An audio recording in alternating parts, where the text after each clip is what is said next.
বন্ধুরা, তো আজকে নিয়ে এসেছি আবার একটা রান্নার ভিডিও। তো দেখো, আমি আজকে বানাইব কুমড়োর চচ্চড়ি। তো কুমড়োর চচ্চড়ি তো সবই খাও বা সবই বানাও, তো আমি আমার মতো যেরকম বানাই এরকম আর কি রেসিপিটা ভাবলাম যে না শেয়ার করি। তো এখানে দেখো, কুমড়োটা প্রথমে কাটে তারপর একটু তেলের মধ্যে মানে বাজি লেগেছি আর কি। তো এরকম তেলের মধ্যে আমি খুব একটা কমই বাজা হরিয়া রান্না করি, কারণ তেল তো বেশি লাগে এটার লেগিয়া। তো আজকে হই না একটু বাজিয়েও বানাই আর তোমরা একটু শেয়ার করি রেসিপিটা। দেখো, আমি কুমড় বাজিয়ে বেজে এদিকে উঠাই দিয়া একটা বাটির মধ্যে, তারপরে এরকম করিয়া ওই সব কুমড় আমি বাজি লইছি। তো বাজার পর একটু তেল দিছি, তেল দিয়া তো বাজতে অনেক তেল লাগছে কিন্তু। তো বাজার পরে আমি একটু পাঁচফোড়ন দিলেইছি। তো আদা বাটা দিলে একটু ভালো হতে, আদা বাটা নাই আর কি, আদা নাই গড়ো।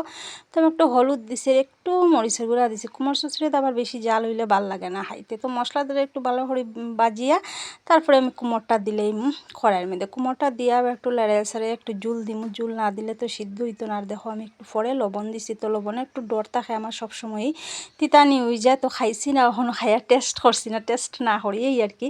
হই না ভিডিওটা দিলেই তোমরা দেখিলাও। তো দেখো, আমি একটু নাড়াচাড়া করিয়া এই যে একটু শস্য বাটা দিলাম, জিরা বাটা দিয়ে আমার খুব বেশি ভালো লাগে। তো আজকে হই না, একটু শস্য দিয়েই বানাই। একটু শস্য দিয়া এখানে জুল দিলেইছি, দিয়া এখন ডাকিয়া দিলাম। ডাকিয়া দেওয়ার পরে 5 মিনিট বা 7 মিনিট রাখবো। রাখার পরে এই দেখো আমার কুমড় চচ্চড়া হয়ে গেছে। শুকনা শুকনা কীরকম হয়েছে একটু কমেন্টে জানাইও। তো আজকের মতো টাটা, বাই বাই, সব ভালো থাকো, সুস্থ থাকো।